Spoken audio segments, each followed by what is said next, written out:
Bismillahirrahmanirrahim. Assalamualaikum warahmatullahi wabarakatuh. Kita di Indonesia.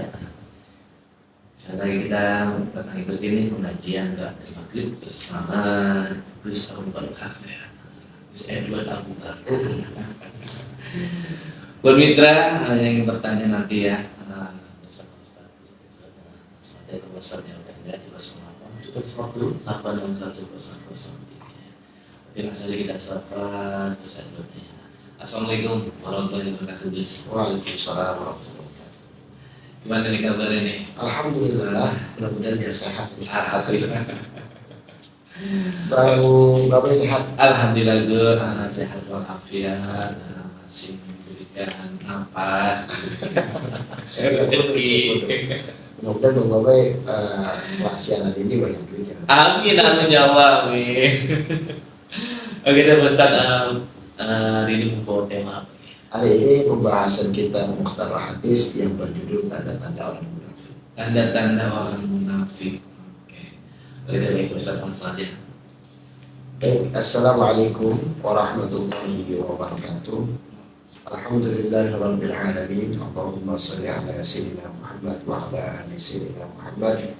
Rabbi ishrah li sadri wa yassir li amri wahlul 'uqdatam min lisani yafqahu qawli.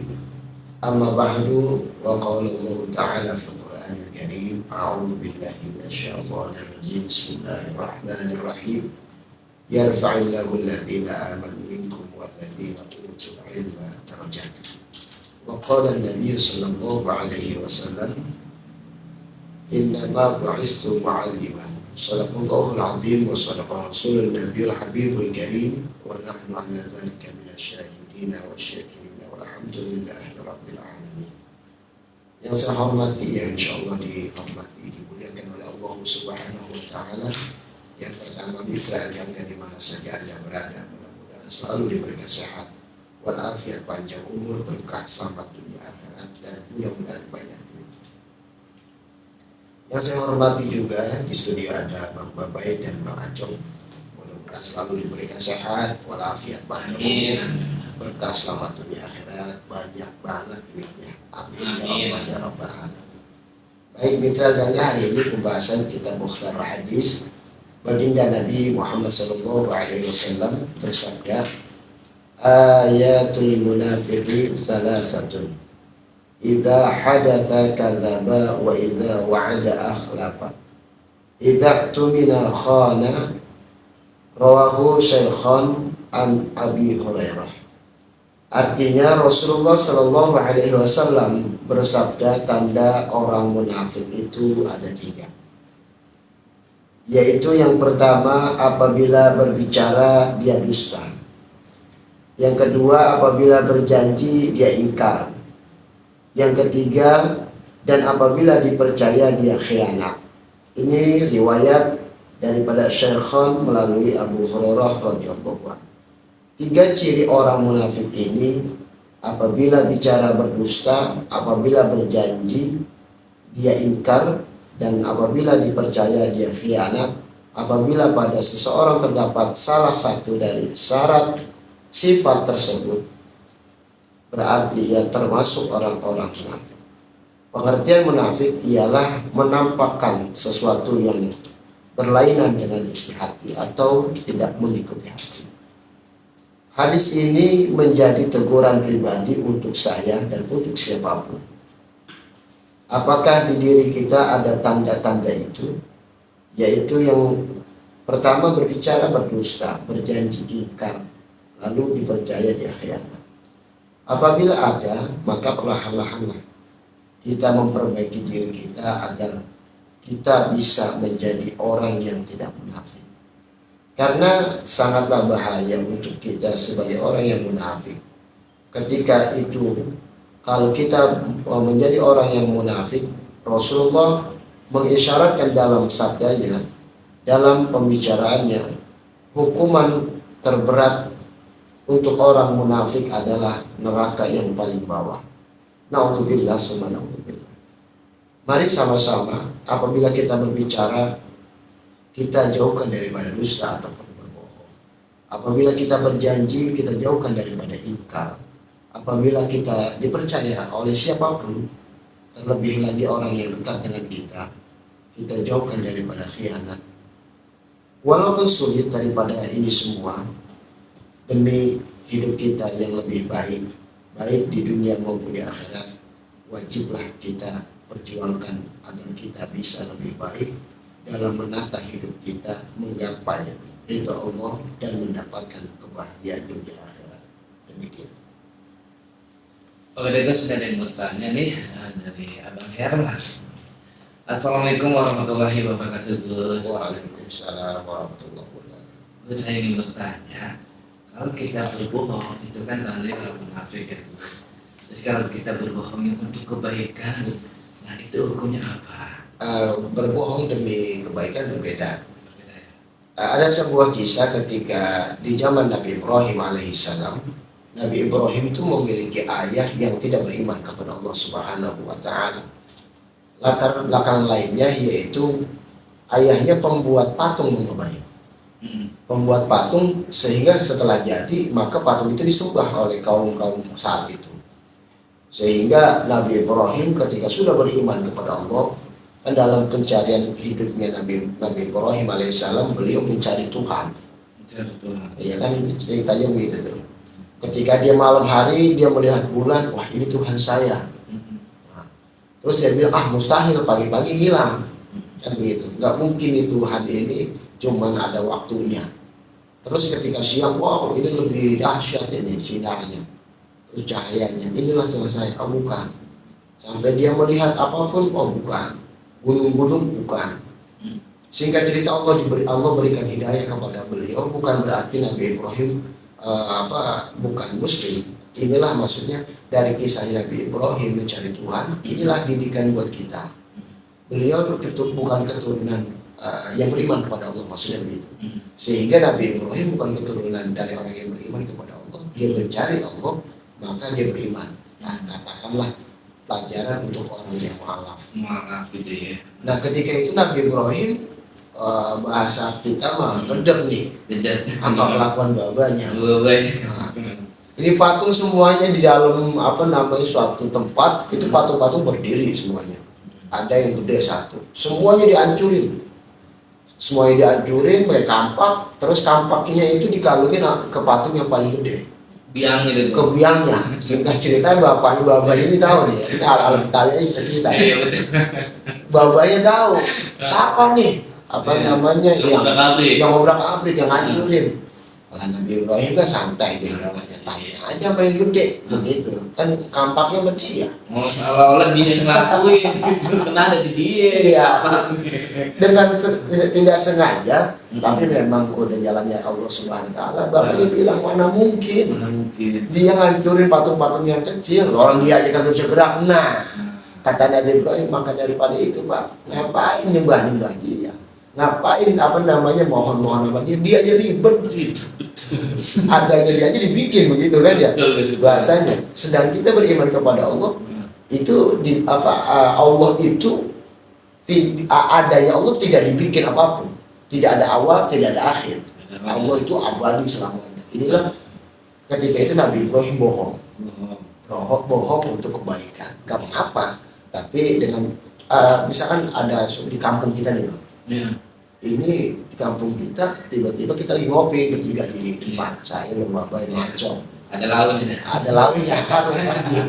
Orang Betawi kalau ngopi harus ada lauknya Bapak. Kalau nggak ada lauknya ada sapi. Antara. Jadi ketika lagi ngopi malam-malam udah taruh lah jam 2 ya. Jam 2 kita ngopi, ada orang lewat dikejar-kejar orang. Singkat cerita kita kenal ya orang ini. Waduh, lu ngapain CS? Gua tadi dituduh maling. Nah dituduh maling. Kamu siapa? Orang warga pada kejar gua. Udah lu masuk rumah gua. Masuk nih. Warga pada lewat depan kita ngeliat ini nggak begini. Enggak. Singkat cerita begitu dah. Itu. Perdebatan kelar pergi dah. Ini kita berbohong Pak. Tapi berbohongnya untuk menyelamatkan nyawa orang dan mudah-mudahan kalau dia salah untuk berbuat baik lanjut. Sah aja nggak apa-apa. Jadi ada aturan nih. Ada aturan. Yang baik gimana, yang bohong gimana. Iya benar Bang Bapak. Oke Gus, ada pertanyaan lagi nih dari Bang Yusri. Oke Gus, Assalamualaikum warahmatullahi wabarakatuh. Waalaikumsalam. Gus, saya ingin bertanya dong, kalau orang bersumpah mengataskan nama Allah, tetapi dia itu kadang-kadang suka beringkar. Apa itu orang yang dimaksud munafik? Iya dong. Nah, tolong penjelasannya. Baik. Bang Babai, Ya. dia jelas ya kalimatnya tadi itu sebuah sumpah tapi bohong. Bohong. Maksudnya bukan benar ya. Iya betul. Ya jelas ini hukumnya dosa banget. Gitu. Dosa banget. Iya. Bahkan haram tidak boleh. Nah, Karena apa? Dia jangankan bawa Allah. Contoh saya nih. gledek deh. Contoh saya nih. Dia Bang Ancong. Iya. Gus, tadi ngeliat ini nggak apa ngeliat HP saya di sini. Padahal saya nyopet Bang. Kenapa ya? Saya nyopet saya apa ngintip laptop. Saya matiin sehingga nggak ketahuan lah. Itu curiga sama saya nih. Saya bilang tanya aja Bang Babai. Nah, Padahal Bang Babai nggak tahu. tuh, gua nggak itu udah dapat nggak ada perkaranya. Nah kata Bang Babai, lah mana gua tahu gitu kan ya. Maksudnya apa? Gua ikut campur kagak jangan bawa gua. Nah, itu udah umum banget ya itu di lingkungan kita ini sih. Betul Bang Babai. Apalagi kita bawa Allah itu bawa Tuhan lah ya. Demi Allah, Allah mungkin nggak hari itu nggak jitak. Betul. Tapi pasti ujiannya, pasti cobaannya, ataupun jangan sampai murkanya Allah datang kepada orang itu. Kadang-kadang ada juga jumpa dia sama gledek dia bilang. Ngeri banget itu. Nah, iya. Kalau disampur itu perempuan. Misalnya sama gledek kita setrum aja kita pengen kita dibelikan. Benar Bang Babai. Kesundut dah. Kesundut gak sengaja gitu kan. Aduh, gila. Terus banget ini. Begitu aja nggak jangan haram itu dosa. Oke, Gus, ada yang mau tanya lagi nih. Jadi dia mau disebutkan namanya. Katanya Assalamualaikum Gus dari hamba Allah nih. Baik. Saya mau tanya, seseorang perempuan belum cerai atau belum ditalak, bolehkah untuk menikah lagi? Udah bisa bertahun-tahun sama suaminya. Oke. Berbicara perceraian itu ada yang pertama harus ditalak. Ya, yang kedua dia kan ada tuh perjanjian ataupun aturan dan peraturan di buku nikah. Iklan nikah. Benar. Kalau sekian berapa lama tidak memberikan nafkah zohiran batin, maka secara otomatis Talak talak satu. satu. Nah, 3 dan kalau udah berbulan-bulan bahkan setahun, maka ini harus pertanyaan konsultasi seperti ini salah satunya. Kalau jawaban saya ini udah jadi talak satu, namanya talak satu belum sah, gitu. Belum sah, baru teguran lu ada ketok palu lah gitu. Nah, ketika dia mempertanyakan kayak gini, maka tanya suaminya. Kalau ada, maksudnya bisa dihubungin.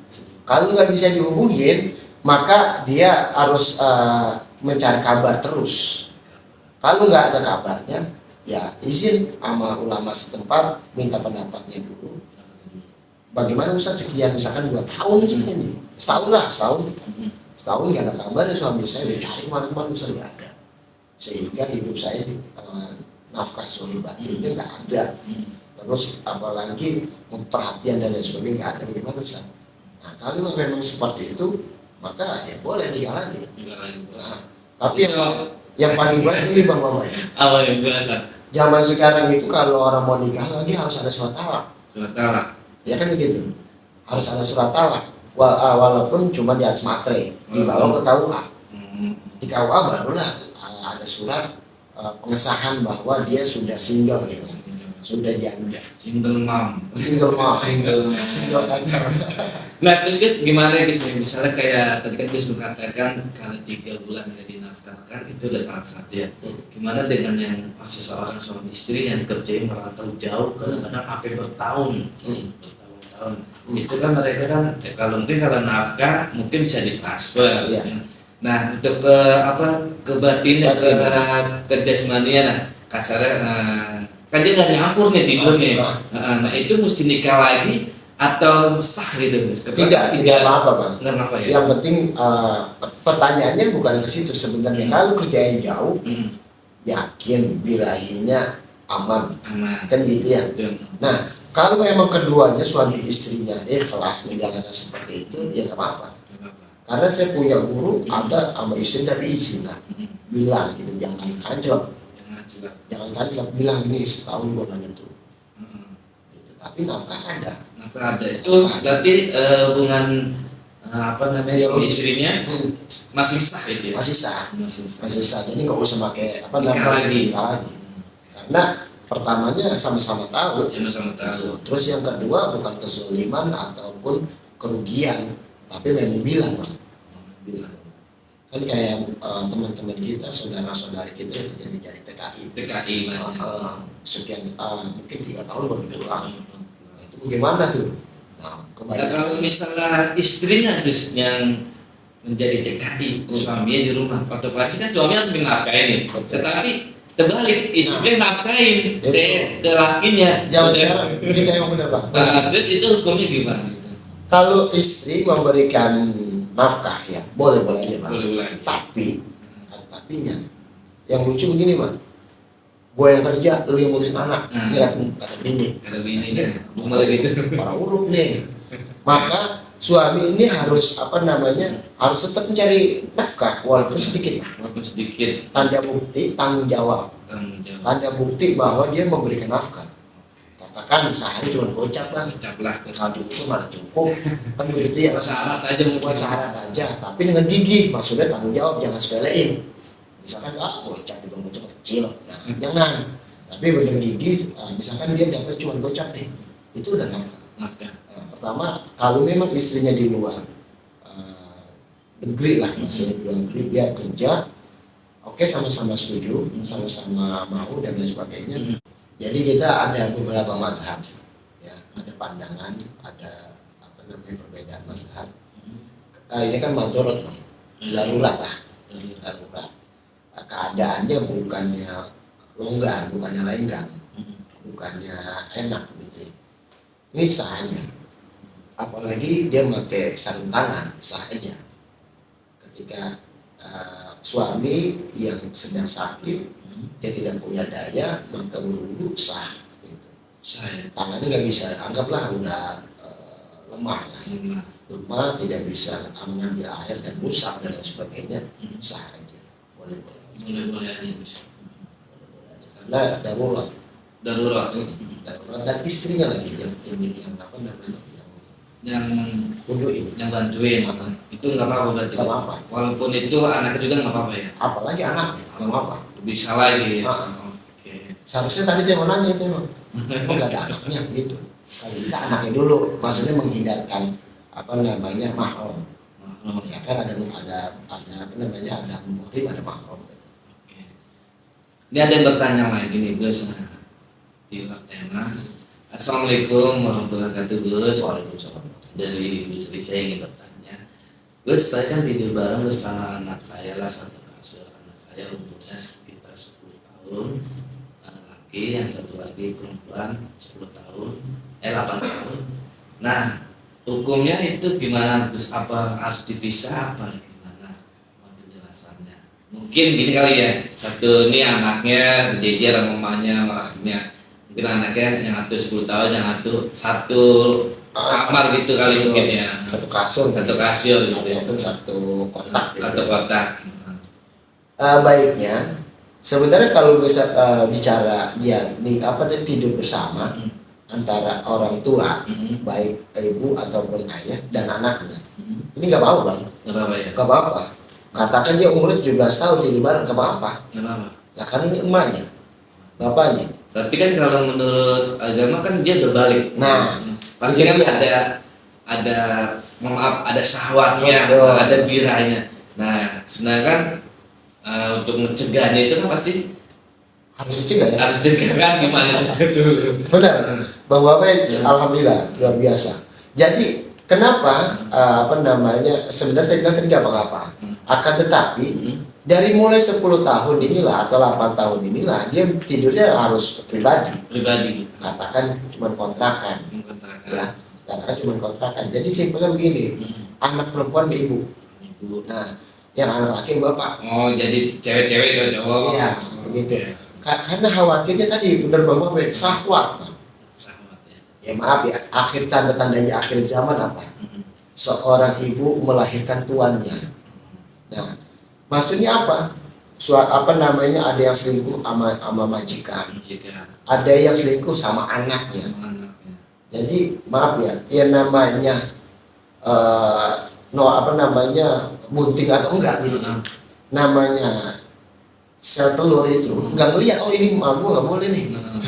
Jadi nggak hamil, itu nggak bakalan gitu kan, karena nggak ada petunjuk. Namanya biologis orang nggak lihat itu anak atau bukan. Yang dilihat cuma cewek dan cowok sudah. Makanya dari umur segitu kalau bisa sebelum saat kemarin sih waktu itu pembahasan 8 tahun itu sudah harus bisa. sahwat.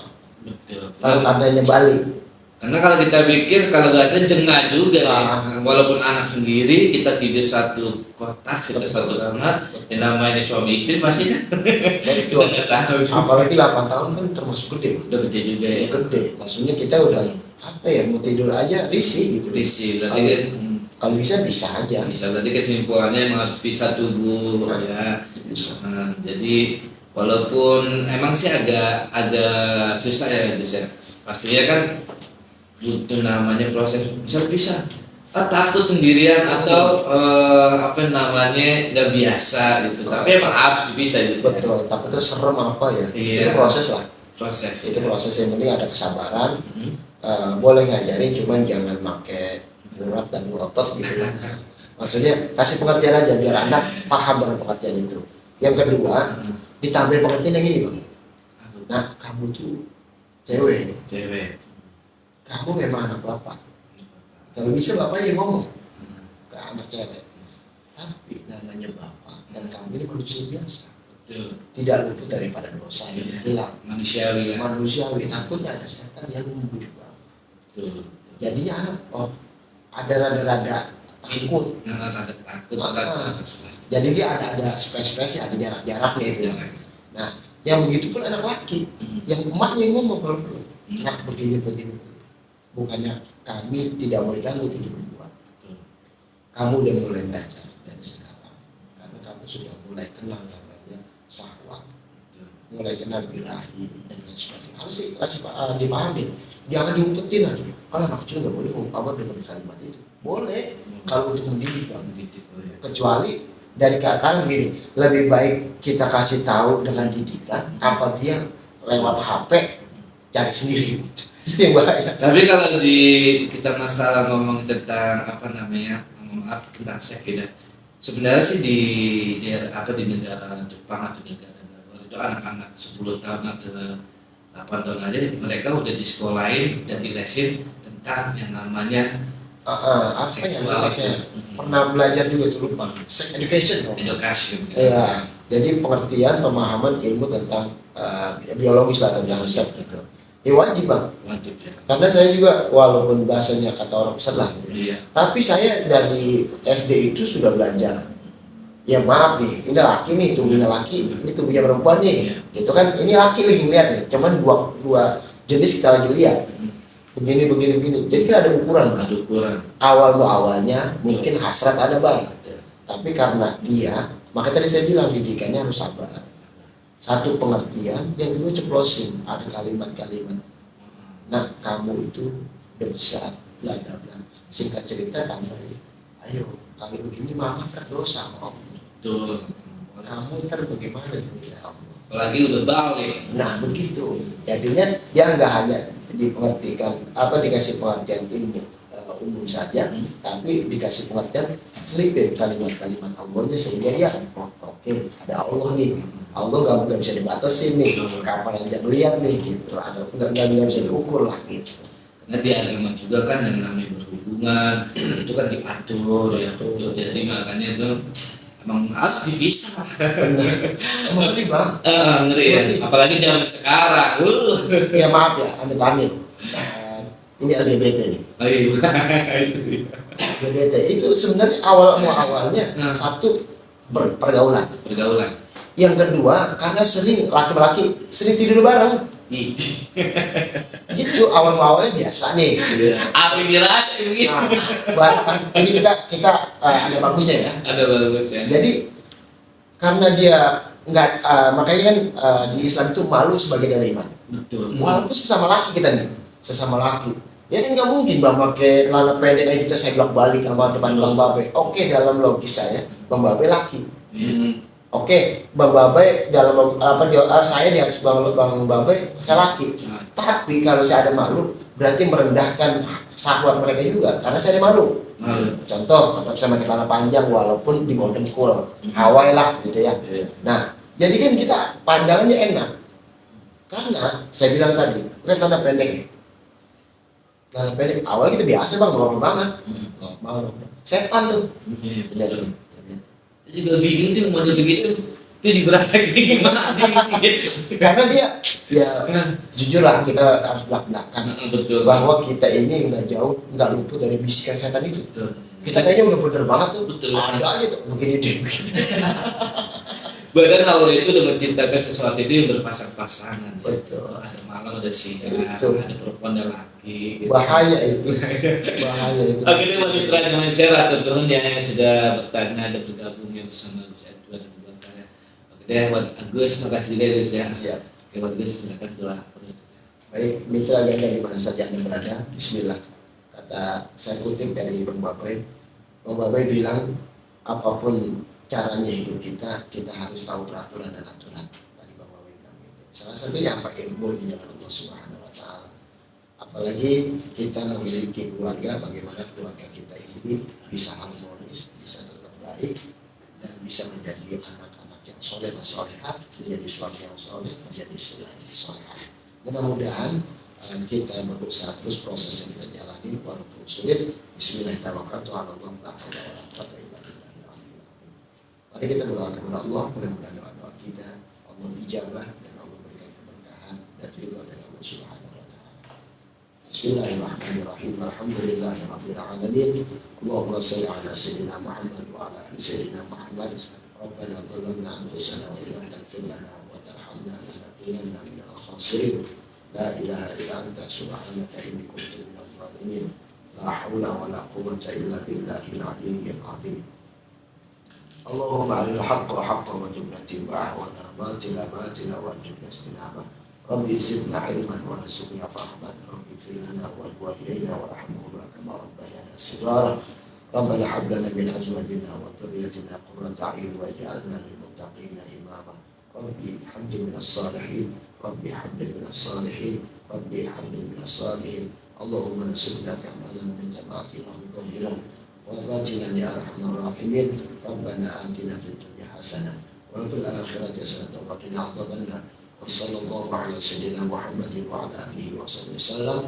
Walhamdulillahi rabbil alamin. Assalamualaikum warahmatullahi wabarakatuh.